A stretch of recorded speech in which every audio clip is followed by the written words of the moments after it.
সঙ্গীত শিল্পী হৃদয় খান গান দিয়ে আগের মতো আর আলোচনায় নেই, তবে সংসার জীবন নিয়ে আছেন খবরের শিরোনামে। এবার দাম্পত্য জীবনে আবারও ছন্দপতন হয়েছে এই গায়কের। তৃতীয়বারের মতো সংসার ভেঙেছে তার, এমনটাই জানিয়েছেন শিল্পীর পারিবারিক একটি সূত্র।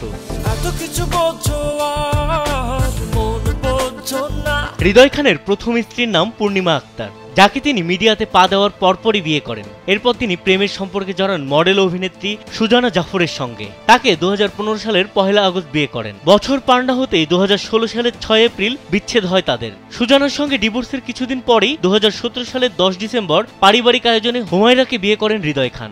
এবার জানা গেল হৃদয় ও হুমায়রার সংসারও ভেঙে গেছে। হৃদয় খানের এক পারিবারিক সূত্র থেকে জানায়, হৃদয়ের আচরণ ও জীবনযাপন নিয়ে অসন্তুষ্টির অভিযোগ তুলে তাকে ডিভোর্স দিয়েছেন হুমায়রা নিজেই। এ বিষয়ে শিল্পীর সঙ্গে যোগাযোগের চেষ্টা করা হলে তিনি সাড়া দেননি।